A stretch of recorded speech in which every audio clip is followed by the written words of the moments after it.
It is such an honor today to have David Camacho on the podcast. David helps tech founders, executive leaders, and scaling startups make smarter talent decisions that drive revenue, culture, and innovation. He teaches executives and elite ICs how to reverse engineer his decade of experience in talent acquisition and business development so they can secure a role that aligns with their purpose. David, I'm so glad you're here. Thanks for being on the show. Thank you, William. It's an honor. Welcome to Catalytic Leadership, the podcast designed to help leaders intentionally grow and thrive. Here is your host, author, and leadership and executive coach, Dr. William Attaway. I would love to start with you sharing a little bit of your story with our listeners, David, particularly around your journey and your development as a leader. How did you get started? So I learned that I am in the I know a person business. I know a guy, I know a gal who does something that is of service to others, valuable in some way, shape, or form as far as their professional skill set. And I always found that I was making introductions to people. What I didn't know was that was actually a career, more specifically in talent acquisition. Yeah. And when I found that role, it was through a sales opportunity. I knew someone who owned a business. They said they're hiring a salesperson. I ultimately got that job very quickly because of the relationship piece, which will probably play in the conversation we have today. And then from there, I made a phone call to somebody at Robert Half. And I said, hey, look, if you need somebody who can do $20,000 in sales a month and is tenacious, give me a call back. I got a phone call in 2.5 hours. In 2 weeks, I had an entirely different career. And wow, that phone call changed my life, obviously. And I've had a couple of those moments where things have progressed into leadership. But I think one of the biggest things I have noticed, even when I'm thinking about conversations I've had recently with people I've managed in the past, is if you aren't putting yourself out there for those opportunities, if you're not working loudly, as I describe it sometimes, then you really don't get that seat at the table that you hear a lot of people talk about when they're looking to make their next move, whether they've already been a leader or they're growing into a management position, a director position, senior executive. They all have their different levels of challenges at getting that seat at the table. But I found in its oversimplified way, it's really speaking up and letting people know that you have an ambition and desire to serve people in some way, shape, or form. And the service element is really a big part of leadership. It's not just that I give directives or that I think strategically. It really is in the service of others. And so I've learned that at different stages of my career, but what I found fundamentally is letting people know that you're interested in and ambitious in taking on a certain scope of responsibility that falls within leadership. Have you always been good at networking? I would think networking is such an integral component of being a people connector like you are. Is that something you've always been great at? Absolutely not. When I explain to people how I got started in it, I am naturally somebody who I've learned has been described as like an ambivert. So I'm mostly introverted. I have to turn it on. I get drained.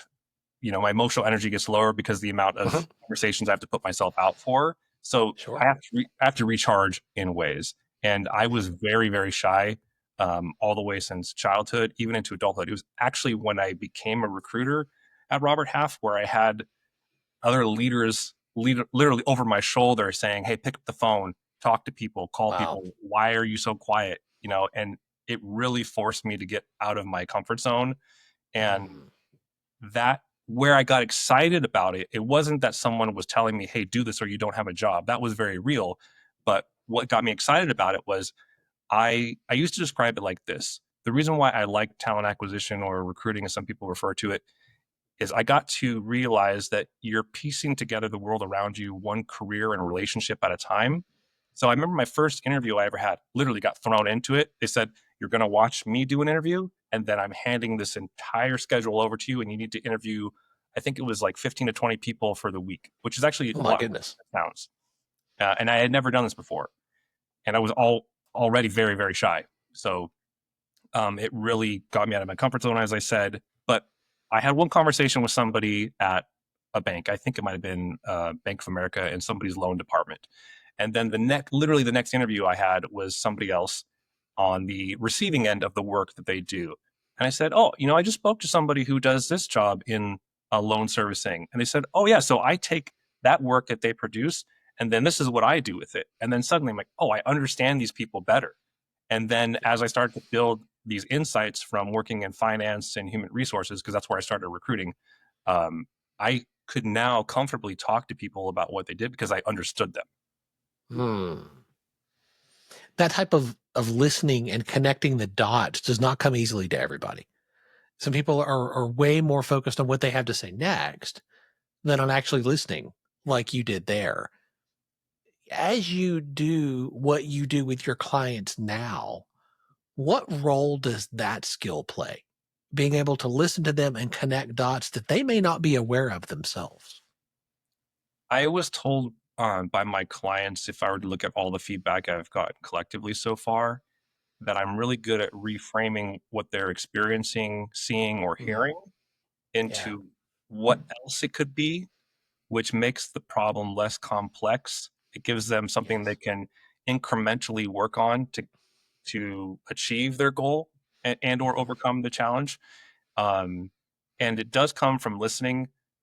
If I were to go way, way, way, way back, and I haven't shared the story with a whole lot of people, my grandmother and my mother, they went to pick me up at kindergarten one day, and they did not announce that they were there. And they were just kind of observing me to see how I was interacting with the rest of the kids at kindergarten. And they noticed that I was just observing the people in the room. And they tell me the story from time to time when it's relevant, but I have had this innate curiosity since I was a child to learn. People talk about being a continuous learner, but I also think that maybe to a degree, there might be the innate curiosity that people have. Yeah. And listening is a part of that. It also takes practice. I don't think that I just had this and then I became a great listener. That's not the case. I could find people in my life who said, you're not a good listener. But with clients, I really have to be intentional about my active listening, because if I don't, then it's going to be very hard for me to guide them through their challenge or to their goal. So it is something that I also had to learn. I've had great mentors. Even in the past year, I worked with an executive who has an executive coaching company, and they were really, really pressing me to sharpen this skill, for lack of a better description. Yeah. It is something you have to put into practice. Much like any form of communication, communication is not just the how can I articulate my ideas and speak, but it's also being able to listen. That's why you have 2 ears and 1 mouth, as they say. But it took me a long time, and I'm still trying to improve it. But I think if I were to look back really far, I've always had what people have described to me as pattern recognition. So making the observation, being able to communicate it, which also took me time to learn, and being able to listen has allowed me or enabled me to have the skill set where I can see something and reframe it in a way that is frankly simplified. I don't try to make things too complex, because then you can't do anything with it. Yeah. I love the way you describe that, is, making it simple. I think all of us are prone to overcomplicating, whether it's through overthinking, whether it's through, internalizing in such a way that we just continue to pile on, bolt on pieces that really aren't there, but in our minds they are. And we make it so much more complex. It sounds like what you do is you help them kind of clear away the clutter and get to the core, the heart of the matter. Would Yeah. that be right? My former CEO said, get to the root cause. Yeah. It is a skill. You have to, the way that I learned this was, you have to constantly be in conversation with people about their challenges or their goals that they're trying to reach in order to get this. Much in the way that, you mentioned my background in business development or sales. Yeah. Much in the way you can't learn that skill without having many conversations to, provide a service. Even in those conversations, you're looking to identify what is the root cause of why this person is booking a call with me. Why are they interested in my product or service? It's the same thing when you're dealing with people who have goals or challenges, and you have to be intentional about listening, but you have to listen to understand what is underneath all of that. And sometimes I had this revelation at one point where I realized that people feel that their problem is actually bigger than it is. Not to say that it makes it less significant or diminishes it, but the feeling can, as you said, cause anxiety, overthinking, overwhelm, and it makes it hard for them to take action. So when you can hear them, listen to them, and reframe it and say, oh, actually, have you considered doing this or this, or have you observed this about that challenge? And then they have these aha moments. They go, oh, yeah, so well, let's work on that. But I noticed that people have a certain feeling that it seems to overpower what they perceive as being the problem. And the problem can be that the feeling is overwhelming too, because it does stop you from taking action sometimes, but it may not actually be the root cause of the problem. That's good. In the bio that I read earlier, I talked about how you reverse engineer your experience to help other people, whether they're executives or elite individual contributors or wherever they are, to secure a role that aligns with their purpose. When your clients come to you, do they always know what their purpose is? Or is that something you help them to determine? Yeah, I don't define their purpose. I help avail it through all the noise of, again, their overthinking, their anxiety, the stress of the job market, because a lot of people have been impacted by perpetual layoffs in all business sectors. It's hard for people because initially what they're trying to do is just get back to stability. If we're talking about the job market or having a career, having income, and that adds to the overwhelm, which makes it hard to see a way forward. So what they typically default to are standard practices. We've all been trained that you're hired in a specific way, and that way is I'm now ready or need a job. I'm going to update a resume. I'm going to apply to a job, and I'm going to rinse and repeat until I get invited for an interview, and so on and so forth until I get a job offer. And then most people don't even know how to negotiate even when you get to that stage. And getting that stage right now is even exponentially more challenging than it used to be in the past. So there's a few things relating to that. If we're talking about pattern recognition too, is if I am of the experience where I can reverse engineer an insight that someone doesn't have and say, hey, by the way, because I talk to people so often on a daily basis, weekly and monthly, in their job search challenges, I can say to you, you're doing something that doesn't work. Where people find resistance is, what do you mean this has always been the way that you do something? But if it doesn't work anymore, it's madness, literally madness to continue to do it. So the reverse engineering part is, I have been on the other side of the hiring table. I have interviewed thousands of people. I have hired thousands of people personally. I've overseen the hiring and interviewing of thousands of people. So I can tell you how the machine works, the process works, because I've literally built them from scratch and implemented them. I picked them up at other companies. So I'm taking my insights and sharing them. And the reason why I do this actually goes back to that first recruiting job I had. I walked into the bullpen, and I say bullpen on purpose. It is a sales job. Recruiting is a sales job, especially if you're working for a third-party business like Robert Half, Lee Hecht Harris, Ronstadt, and all those companies. I walked into the bullpen, and what I thought was it would be more like Oprah, like, you get a job, everybody gets a job.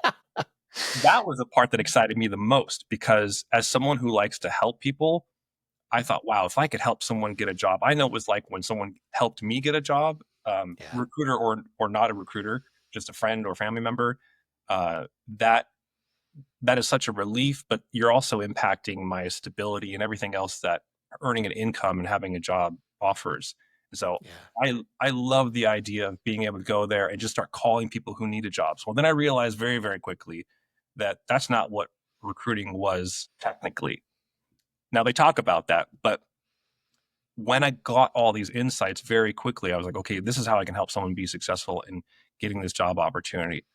And the way that I did this actually was not in some tactical way. It wasn't about a system or a process. It was the intention.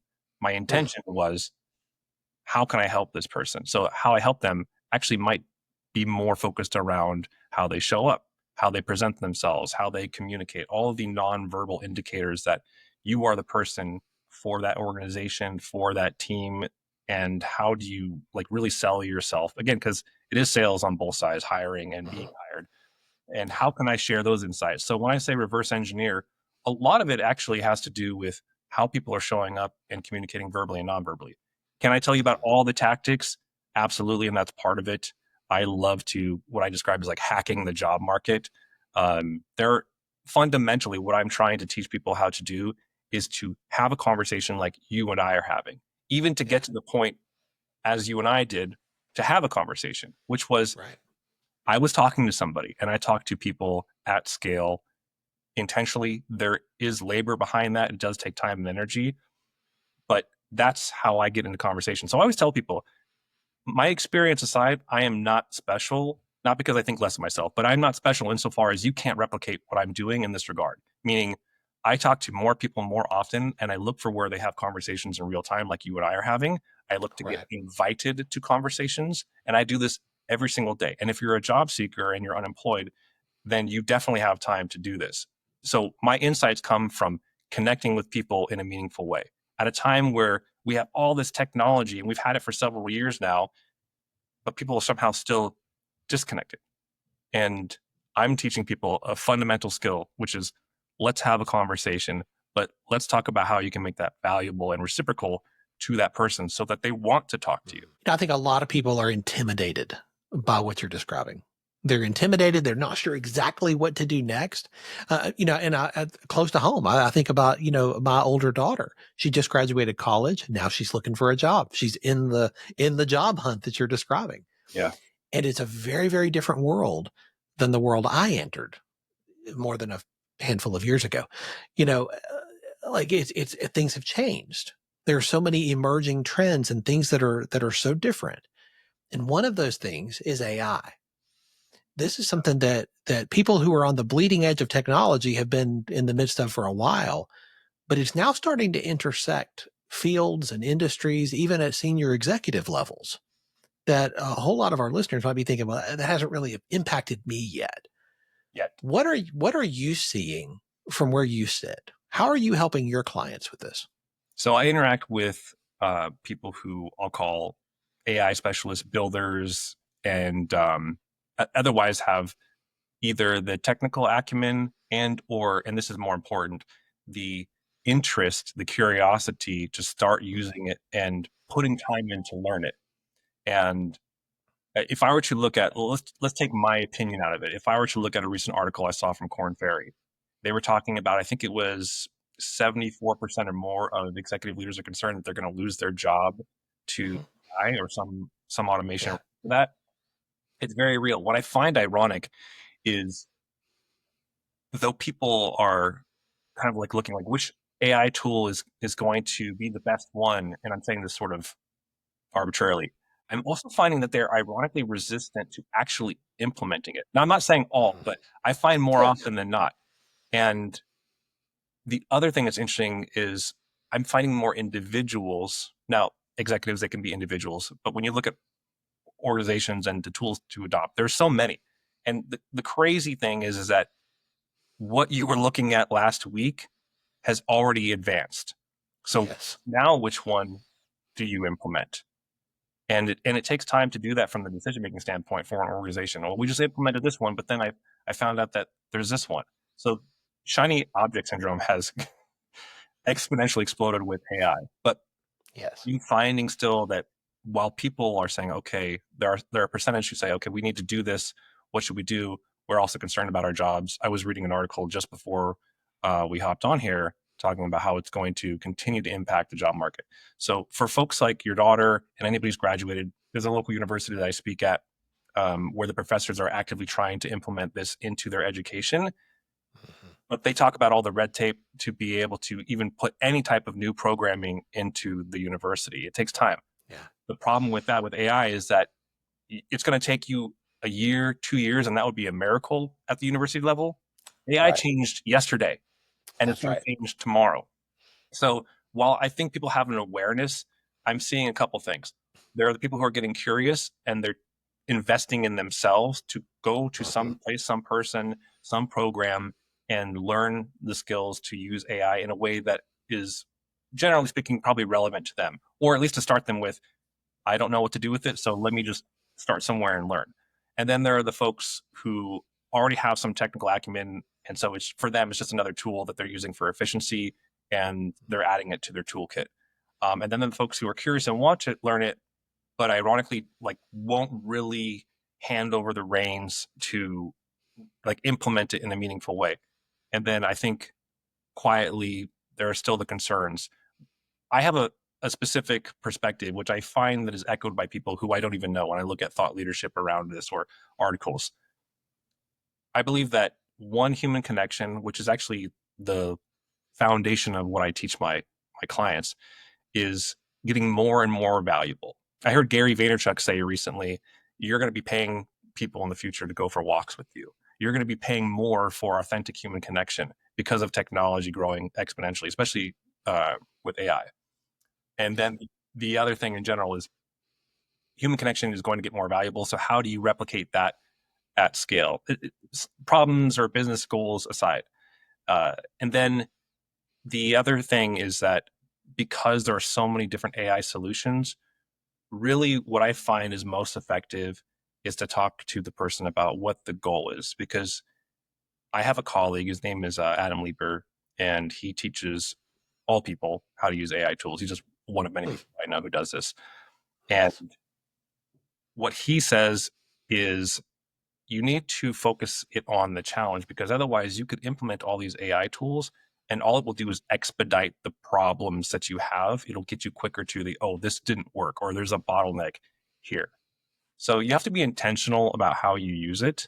People are concerned and they are losing jobs. If you look at the Microsoft layoff recently, 30% of their code, it's probably changed even today, but at least in the last month, I think it was 30% of their code was generated by AI.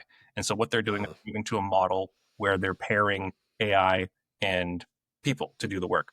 But my question is, which is probably what everybody's asking, at what point is the people part going to get removed? So what I believe will happen is everything that can be automated will. People are right now, it's a very small percentage who are getting curious and actively learning how to use these tools. They're going to be in a better position because they will have a relevant skill set. The barrier for entry entry-level positions and skills is evaporated. I've had people say to me, I would just like a customer service job. I said, well, why? That job doesn't exist anymore. I can go use Vappy or some other AI voice agent. Your job is irrelevant. It's completely irrelevant. There might be companies that still have call centers. They're not going to exist in a very short period of time. So I would encourage people to, one, focus on what is the challenge or the area of improvement I'm looking for in my business. Even if you're a small business are actually the people I see adopting AI faster and more frequently, because they're usually teams of one or smaller people, solopreneurs. What do they want to do? I actually have a call with my my attorney colleague who's like, I'm drowning in work. Great. Now I'm going to introduce you to my AI consultant, and we're going to figure out what we can automate in your business so you can actually focus on your work. So it's really an efficiency tool. I don't believe it's a replacement for people, although inherently, if your skill set can be replaced by AI, it has already and or will be in the near future. So really focusing on how can I level up my skills to solve problems to be more efficient, because people will be looking at that. It'll be on more job descriptions, as it already is. And that way you can really stand out from the thousands of people in your area. I'm just saying in your area, but it's really millions who are going to lose their job to people who have these skills. Yeah. I had a friend of mine on the podcast last year, Jonathan Mast, who spoke about AI at that point in time. And this is an area he's got a tremendous amount of expertise in. He said something that I have not forgotten. He said that AI is an amplifier. It's right in line with what you were just saying. If you are operating in an inefficient way, if there are holes and gaps in your systems, AI is going to amplify that. Yep. And I think a lot of people are not thinking about it as an amplifier. Yeah. When you get into it, you'll, like, for example, right now I'm trying to do something very simple. I'm setting up an AI agent for my emails, because that's a massive waste of my time. It is not the same as having, let's say, like Go High Level, which is a CRM, and just sending out generic emails. It actually has the ability, this is how I'm using it, it has the ability to read the profiles and the information of all the people who I have been in contact with or who are my connections. It's going to read all their profiles, and it's going to send out personalized messages to them in the same way that I would. Nice. And it's going to communicate in my tone because I've given it the framework for the system prompt. This is like super nerdy stuff. This is how the cake is baked, right? But the reason why I'm doing it is because it's an inefficient use of my time. Where my time needs to be spent is on revenue generating activities. Yes. And having the face-to-face time quality conversations that are required of me to deliver the service. But for all the other things I can deliver either digitally in some way, shape, or form, I'm going to do that. Right now, typically in the past, if I was hiring a staff, they would be doing this because it would be inefficient for me to spend my time as a subject matter expert on that. So I'm going to have a team of people doing that.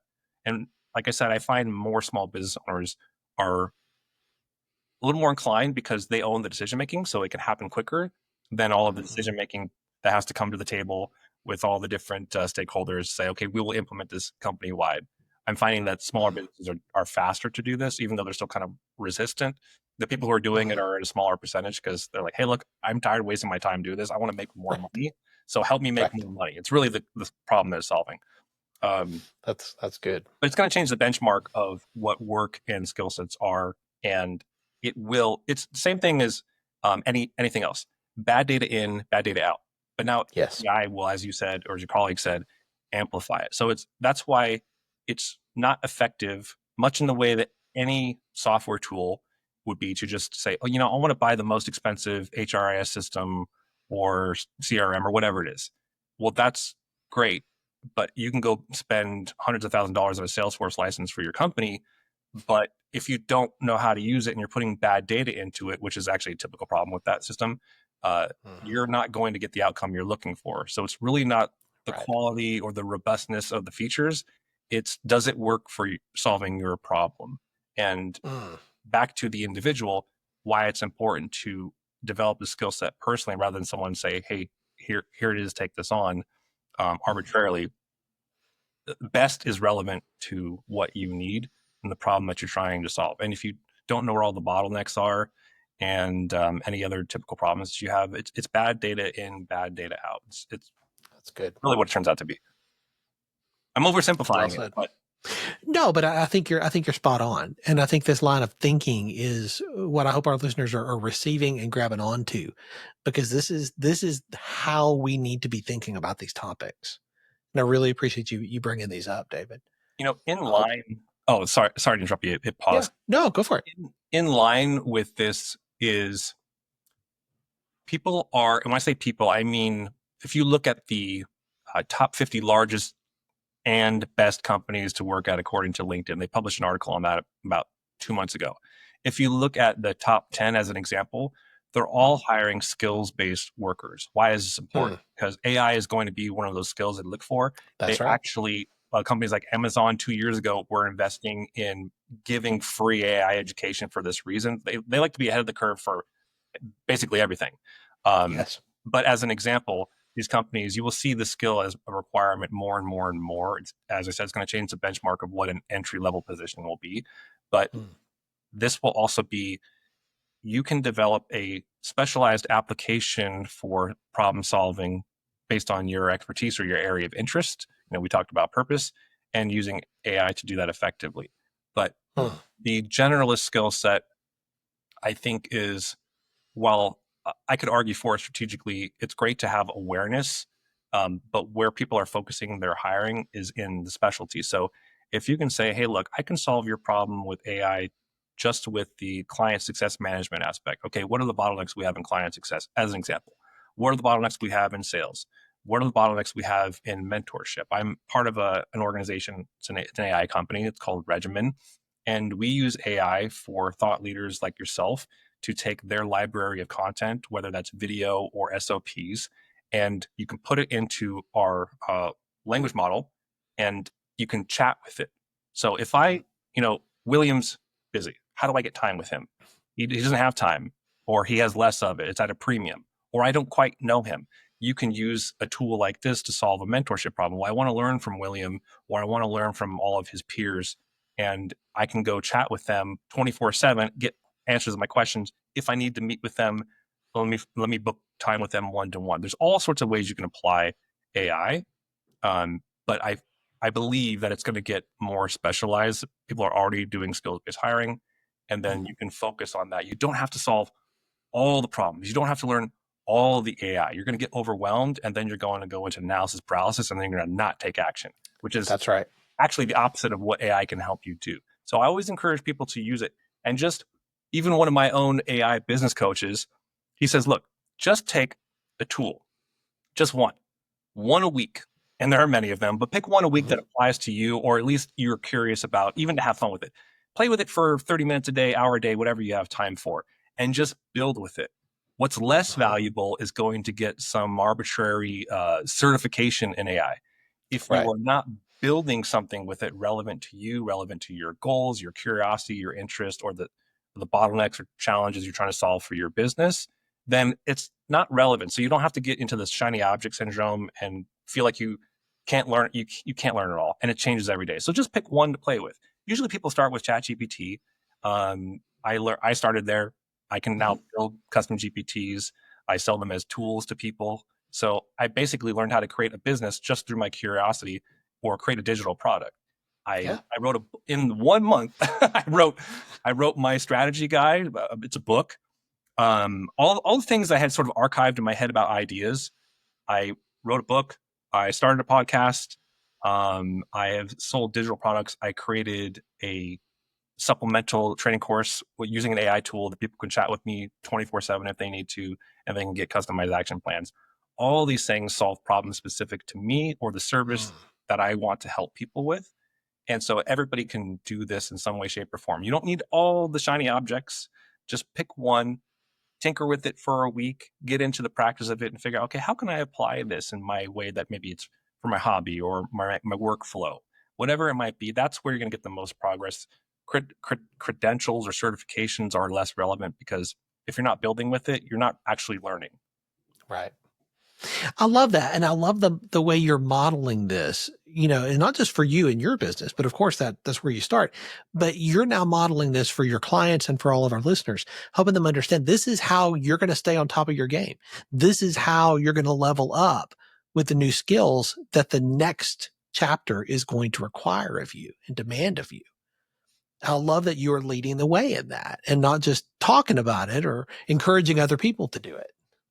That's the one thing about me that, back to the earlier observation you made, I don't like to do things that are so complex that you can't take action. And if it is complex, how can we break it down to be simple? My main goal is, how can because this is, fair enough. This is how I think. How can I simplify this so that I can do something with it? Yes. I never, ever advise any client, regardless of what they do, what level they're at. I never advise anyone to do anything that I haven't done myself, that I haven't also seen work or be effective in some way, shape, or form towards whatever their goal is or challenge they're trying to solve. Because otherwise it's just theoretical. If I want a theoretical, I'll go spend time in university. And I do believe in higher education, but I don't believe in being so far behind the 8 ball at a time where things are moving exponentially that I can't do something with it today. And that's really one of my frustrations. If I can't take the information and do something with it today, then is it really valuable to me? I tend to prioritize that less. So I try to give people skill sets that they can walk away with today. If it's, I don't know who to talk to, I'm going to show you how I find people very quickly. If I don't know how to get their contact information, I'm going to show you exactly how I do it. If I don't know how to negotiate, I'm going to show you how I do it. If I don't know how to build value or have a conversation that's value-based and also relevant, so I can get a new client, get a new job, have a new connection, or just be more comfortable, as you said earlier, talking to people. How do you do that? Yeah. I'm going to focus on how to make that simple and repeatable, because otherwise, if you don't have a system to that, it's very hard to take action, and you get into the overthinking. People start to object to themselves and say, well, I'm not good enough, or should I even be in the room? Am I allowed to have a conversation? Just people. So well said. Information is important, but information without execution never leads to transformation. And I think that focus on taking action is so critical to everything you've talked about today, and something that we strongly encourage, I know both of us, with our clients and with our listeners on this show. I think what you said is the truest truth of it all, which is transformation comes from action. It doesn't come Yes, from talking about it. It doesn't even come from awareness. So that's if I right. pick up a book and I'm like, oh, this is some transformative information, it does not matter, because if you don't do anything with it, the transformation never occurs. It really comes down to the action, getting uncomfortable, putting into practice until you are gaining proficiency. I'm not saying perfection. I don't believe in Mhm. perfectionism. That was actually hard for me to get over. Just taking the action is where the transformation occurs. Otherwise, you're just Yeah, talking about it. so good. Speaking of books, one thing I ask all of our guests, is there a book that has made a big difference in your journey that you would recommend to the leaders who are listening? Yeah, there's a very simple one that I like that I refer people to all the time. Um, it is it's a daily routines, and I don't have the author in front of me. I should have thought of that one. It's Daily Rituals, and what it Hmm. is, it's like kind of like a social anthropological book. It Mhm. is very easy to read. It breaks it down into small chapters, and it basically covers philosophers, scientists, thought leaders of the 19th and 20th century, artists, creatives in general, political thinkers. And what it does is it breaks down their daily rituals to show you, one, how they focused and sort of planned out their day, and maybe that helps you Hmm. identify them. But if I were to look at it, sort of step back, it's how did they systemize their thought leadership or what they were producing in a way that they could repeat it every day, that eventually got them to their goal. So some of these folks, now, one thing I don't like about education or quote unquote corporate America is we have been institutionalized to think that you can only operate or perform during certain hours, 9 to 5, Yes. arbitrarily, if I could say that. Yeah. But all the thought leaders that I respect, with the exception and recognition of a burnout as a possibility if you don't have balance, these folks have balance, and he talks about it in the story. Some of them would work between midnight and, let's say, like 8 a.m. in the morning, and Hmm. then all what I find in common with all of them was they had a fixed period of time where they worked in a focused manner, uninterrupted. And it was known what, even if they had families, we don't interrupt this person, men and women, we don't interrupt this person in this time frame. That's when they do their core work. And then they have time for family. So some of them, they would work in the middle of the night, have breakfast with their family, and then they would move on to their social activities. There's a pattern of this with all these thought leaders that all of them you would recognize. These are not obscure Hmm. people. These are all thought leaders of the 19th and 20th century. They all have the pattern where they have focused time to work, uninterrupted. They spend time with their family, and then they have their social activities. Hmm. Rinse and repeat. They're hyper focused on that. So that's why I like that book, because it shows you that there might be someone that you identify with that isn't a 9 to 5er. And they have examples of people who did operate like that. But I find that most people have some other thing that works better for them. I have a colleague who I'm meeting with after our meeting, and we're building an AI empowered job market platform, which I'll share with you later down the road, and maybe we have Nice. a whole conversation. But he likes to work between, I think it's like 10 a.m. and 8 p.m. And that's his core focus time to work with clients and to build. That's what works for him. Me, I'm kind of like I'm a little bit of a night owl, but I also have family, so I have to sort of adjust my schedule accordingly. But I Yeah. find that I do some of my best work in the evening. I even Hmm. coach people in the evening, not because I necessarily want to, but everybody has different schedules. But there's a Yeah. time in the day, if you really sit down, you would find you have like a peak performance time, and that may Yes. not be 9 to 5. Yes. So that's why I like that book. It's a very easy read, and I'm sure you'll find someone in that book where you identify and go, oh, I bet I could perform better if I had more structure to my day, or I focused it in this time frame, which works for me and my family or my social life, whatever that might be. But that's why I like that book. It's called Daily Rituals. I have not read this. I'm not familiar with it, so I will be checking this out. Thank you for Yeah, that. it's awesome. David, I could talk to you for another hour. Every time we talk, I'm constantly learning something new. And today's been no exception. And I'm so glad that our listeners have benefited from the wisdom that you've brought. I know they're going to want to stay connected to you and continue to learn from you and more about what you're doing. What's the best way for them to do that? So there's a couple ways. I'm fine with people reaching out to me on LinkedIn. It's David Camacho. I'm currently at a company, it's an AI company called Regimen. I'm very easy to spot. I make myself available. If they want, they can email me, David at totaltalentsource.com. That's my DBA that I do all of these coaching businesses from, and these other services related to career and or talent acquisition advising. And I'm very responsive, so feel free to reach out to me. I like to talk to everybody as much as I'm able to and help them with their respective challenges within those areas. We'll have all those links in the show notes. Fantastic. David, thanks for your time today and your generosity. Thank you very much.